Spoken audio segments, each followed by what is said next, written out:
네, 시장의 지수는 가격은 눈에 보이는데 어떻게 해석하고 대응하느냐가 중요합니다. 그래서 시황의 해설자들을 모시고 있는데 오늘은 NH투자증권 디지털사업기획부 박지훈 차장님과 함께합니다. 차장님 어서 오세요. 네, 안녕하세요. 연말 얼마 남지 않은 기간이지만 남은 기간과 내년을 또 준비해야 되는 시간인데요. 오늘의 키워드는요. 전차군단을 다시 주목해야 될 때가 된 것인가. 전차군단은 이제 반도체 IT하고요. 자동차이지 않습니까? 자동차가 좀 힘을 좀 내는 모양새인데요. 그 얘기를 중심으로 해서 투자 아이디어를 찾아보도록 하겠습니다. 일단 이번 주 흐름들이 며칠 남지 않았지만 네, 크게 좀 변동성은 좀 줄이면서 추가적으로 상승할 수 있을까 어떻게 보세요? 예, 일단 결론부터 말씀드리면 이제 하락 시마다 이제 점진적 상승을 염두에 둔 이제 분할 매수 전략을 좀 말씀드려보겠고요. 네. 뭐 계속 누누이 얘기하고 있는 오미크론에 대한 그 리스크 여부에 대해서도 뭐 옥신각신 하고는 있지만 어쨌든 운송과 생산을 많은 영향을 미치는 이 락다운이라는 키워드를 글로벌리 사용할 수 있을까? 저는 이제 현실화되기는 어렵다고 판단하기 때문에 뭐 오미크론 변이 충격이 컸던 주요 국가들의 그 데이터를 보면 다소 아직은 좀 시기상조일 수도 있겠지만 좀 피크아웃 얘기도 좀 서서히 좀 나오고 있는 부분도 있고 그렇게 된다라면 이 병목 현상도 좀 완화가 되고 고용도 개선이 되고 재고를 좀 재축적하게 되는 이 경기에 대한 선순환에 대해서 시장은 신뢰감을 좀 받을 수 있는 그런 가능성이 있고 오늘 상당히 시장이 좀 어렵죠. 그러니까 쉽지는 않은데 아무래도 이번 매일 주 어렵죠. 매일 항상 어려운 게 주식인데 네. 이번 주 중반까지는 여전히 이 대주 요건에 대한 물량들이 네. 계속 좀 나올 거로 보여지고 뭐 아무래도 또 배당에 대한 또 매수세도 좀 제법 네. 있는 부분들이 옥신각신 할 겁니다. 맞아요. 아마 예. 단기 트레이딩하는 그런 물량들이 제법 많이 나와서 다소 좀 어지럽고 멀미나는 시장이 계속 이어질 거로 보여지는데 어쨌든 내년을 준비해야 됩니다. 지금 시점은 지금 당장에 옥신각신하고 있는 이 변동성에 너무 스트레스 받지 마시고 1월서부터 서서히 올라가는 이런 흐름들을 좀 염두에 두신다라면 벌써 움직이는 일부 테마들도 있지 않습니까? 뭐 CS를 염두에 두는 로봇 테마도 하나의 비단 네. 그런 일례가 될 텐데요. 어쨌든 하락 시마다 조금씩 분할 매수하는 전략, 그리고 빠질 때마다 이 경기 대형 민감주들에 대한 좀 분할 매수 좀 말씀드려보고 오늘 또 키워드 맞게 이 전차 군단에 대한 신뢰감 조금씩 한번 문호를 좀 개방해도 되지 않을까라는 생각을 합니다. 말씀하신 것처럼 뭐 이번 남은 며칠 동안의 주가가 뭐 100포인트, 200포인트 올라주기를 크게 기대하지는 않고요. 뭐 잘 좀 마무리되기를 바람이고 내년을 바라보면서 이제 당장 눈에 닥친 거는 이제 1월 효과입니다. 그렇죠. 1월이 예. 전통적으로 강하다. 다른 달에 비해서 특별히 예. 그리고 중소형주 강세 현상을 1월 효과라고 우리가 규정짓고 있는데요. 네. 내년에 1월 효과를 좀 기대해 볼 수 있을까요? 네, 뭐 교수님도 아시겠지만 이 네. 경제학 용어로 또 이 픽스된 단어는 사실은 아닌데 예. 이게 통계학적으로 보면 이게 참 계절적으로 반복되는 이상 현상이 있는 겁니다. 바로 이게 1월 효과라고 하는 건데 아무래도 11월, 12월 우리가 좀 스트레스 많이 받던 게 이 수급적 어려움이 있지 않습니까? 믿었던 개인들이 좀 매도 행렬을 좀 하고 있는 부분들인데 그런 것들이 연초에 다시 재차 주식시장으로 유입될 가능성은 일단 있는 부분들이고 우리가 좀 믿고 있는 녀석이 하나 있습니다. 녀석이라고 볼 수는 없지만 수급 체제로 보면 녀석인데 사실은 큰 이 기관이 있죠. 바로 연기금입니다. 연기금에 대한 이 배분 금액이 조금 소액이나마 좀 플러스로 예정돼 있거든요. 그래서 연기금에 대한 수급 개선될 여지도 좀 열어둘 필요가 있고 또 우리가 공교롭게 1월 달에는 굵직굵직한 박람회 이벤트가 있습니다. 1월 5일 날 열릴 CES가 있죠. CES가 있고 JP 모건 헬스케어 컨퍼런스도 네. 1월 10일 날 또 열릴 예정이죠. 다만 좀 아쉬운 거는 이번에는 좀 비대면으로 한다는 좀 아쉬움이 좀 있고 어쨌든 CES 쪽에서 먼저 좀 스타트를 끄는 지금 테마주들이 나오고 있는데 어쨌든 연말에 좀 어찌 보면 한산할 수 있는 이런 시점에서는 이런 좀 유망한 이런 종목들을 1월에 좀 1월을 대비하는 사모으는 전략이 좀 필요할 거라고 좀 자율주행이라든지 XR, 뭐 로봇이라든지 NFT 이런 쪽 게이밍 관련 주식들도 슬슬 분할 매수 관점에 생각을 좀 해볼 필요는 있을 것 같습니다. 네, 말씀하신 그런 이벤트라는 게 별거 아닌 것 같아도 이제 기대감이잖아요. 그렇죠. 이제 예. 주가 상승에 땔감을 줄 수 있는 거거든요. 네. 그럼 이제 올해는 사실 원래는 1월에 말씀하신 바이오 이런 컨퍼런스가 있는데 1월 초에 닥치는 CES에 대해서 관심이 높습니다. 네. 이제 IT가 좀 되니까 또 특별히 관심이 있는 것 같아요. 네. 그럼 이제 늘 주제가 있잖아요. 맞습니다. 그래서 트렌드를 알 수 있단 말이에요. 예. CES 2022 관련해서는 어떤 점 또 어떤 기업들을 좀 눈여겨봐야 됩니까? 예, 뭐 가장 뭐 많이 지금 우리 시장에서도 이미 약간 힌트를 주고 있는 모습들인데 네. CES에서 이번에는 이제 틱봇이라는 단어와 그다음에 AI라든지 뭐 메타 휴먼이라든지 이런 쪽에서 좀 약간 좀 주목을 하고 있는 키워드들이 나오고 있는 부분들인데 네. 특히 로봇 같은 부분도 사실 국내에서도 대기업들 중심으로 좀 변화가 좀 있습니다. 뭐 삼성전자 같은 경우는 뭐 이번에 조직 개편을 좀 하지 않았습니까? 로봇 사업팀으로 격상한 부분도 좀 있고 아마 기술력 있는 회사의 M&A에 대한 기대감도 사실 있는 부분도 있거든요. 또 LG전자도 마찬가지입니다. 스마트폰 사업 종료했지 않습니까? 그렇게 되면 이제 신성장 사업 찾아야 되거든요. 그 동력으로 이제 차기로 이제 로봇에 대한 기대감도 좀 있고 또 빼놓을 수 없는 현대차, 뭐 보스턴 다이내믹스 인수했지 않습니까? 완료했으니까 매우 빠르게 진행되는 그 또 기업 중에 하나가 또 현대차 쪽입니다.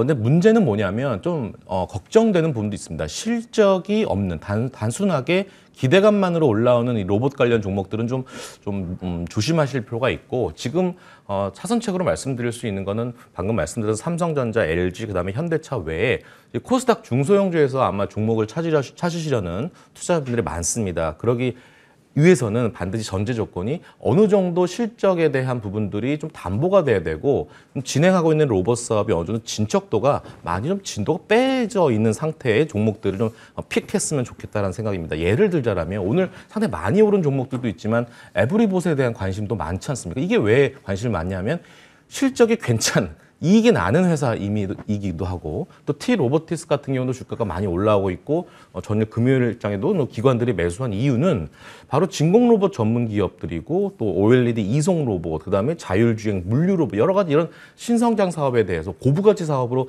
회사가 변모하는 이런 모습들에서 시장엔 좀 점수를 주고 있는 모습들이기 때문에 단순하게 로봇이라는 기대감만으로 올라오는 종목들은 좀 옥석을 갈 필요가 있다. 이건 좀 염두에 둬야 될 것 같습니다. 네.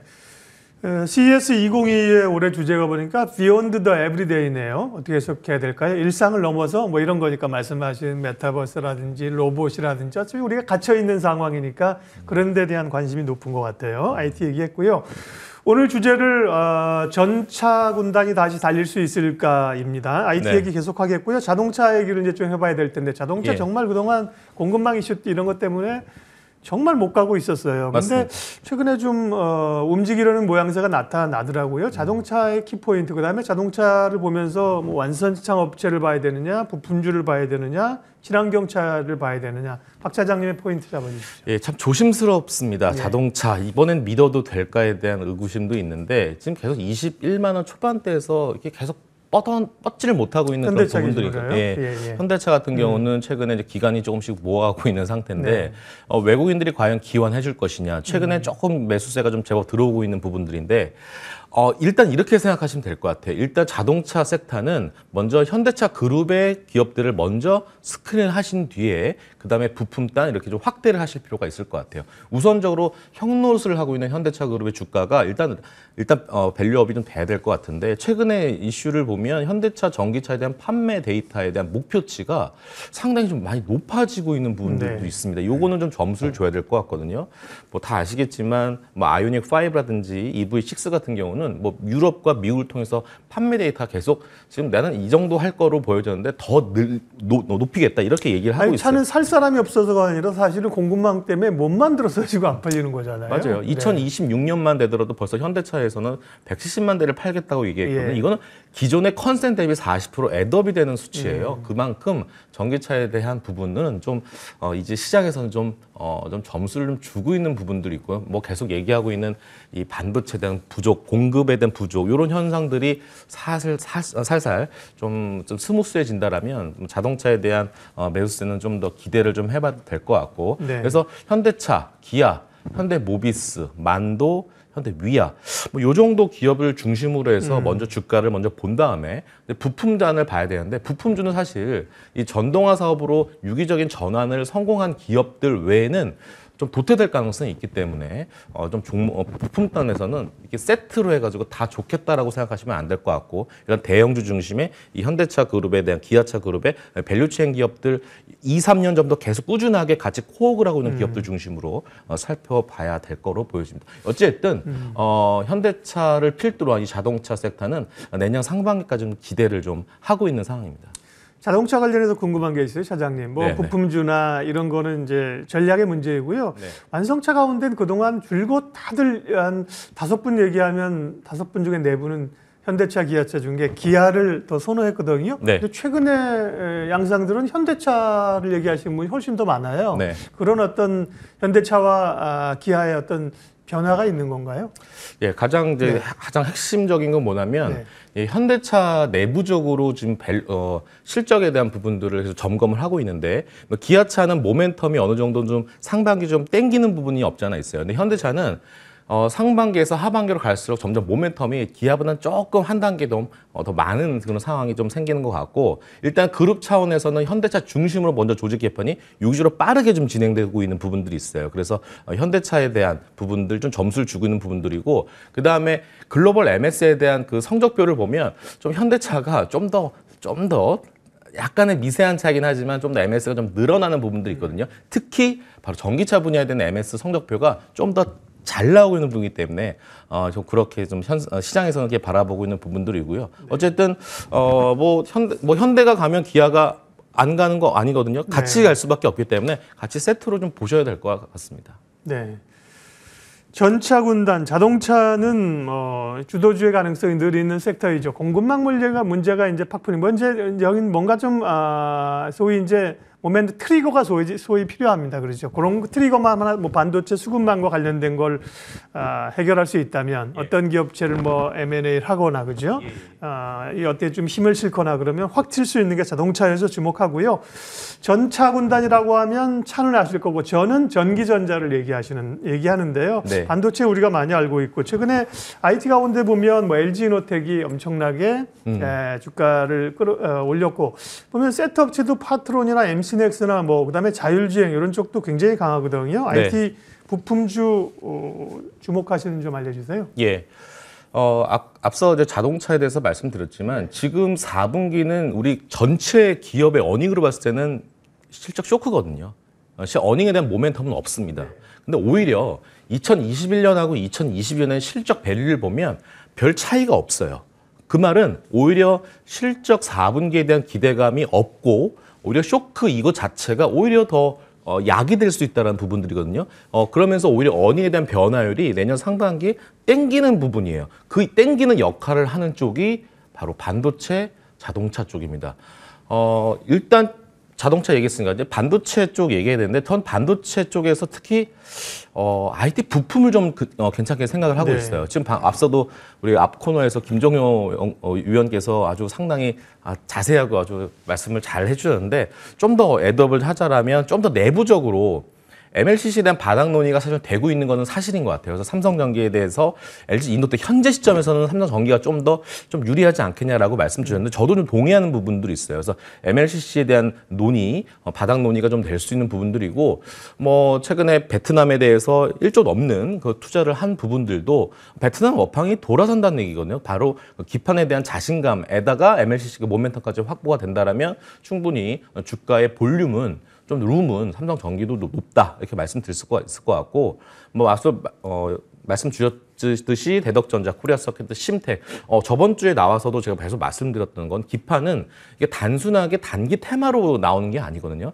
제가 말씀드렸지 않습니까? 실적이 담보되어야 하고 제가 가능성보다는 확률에 투자를 하고 저번 주에 말씀드렸습니다. 바로 어느 정도 캐펙스가 확보가 되고 투자가 된 부분들은 여전히 믿고 있는 수요가 있기 때문에 바로 그런 투자를 단행한 것을 여러분은 좀 점검하셔야 될 것 같고 이 카메라 모듈 중 하나만 더 말씀드리면 이 스마트폰 자율주행 이 계속 전방 산업에 이 호황이 계속 나오고 있어요. 그래서 충분히 반사액이 나올 수 있을 것 같고 이런 부분을 다 넓히면 바로 전장용 카메라 모듈이거든요. 바로 이게 전기차 쪽에 들어가는 거 아니겠습니까? 그런 쪽에서 여전히 살펴보셔야 될 것 같고 하나만 더 말씀드리면 폴더블 쪽도 좀 지켜봐야 될 것 같아요. 계속 애플 쪽에서 LG 이노텍 쪽만 좀 집중받고 있는 상황이었는데 이제는 삼성 갤럭시 효과도 이제 서서히 좀 살펴봐야 됩니다. 그래서 KH 바텍이라든지 세경 하이텍, 그다음에 뭐 파인테크니스 이런 종목들, 이 폴더블의 라인업들도 이제 서서히 1월서부터는 좀 지켜보셔야 될 겁니다.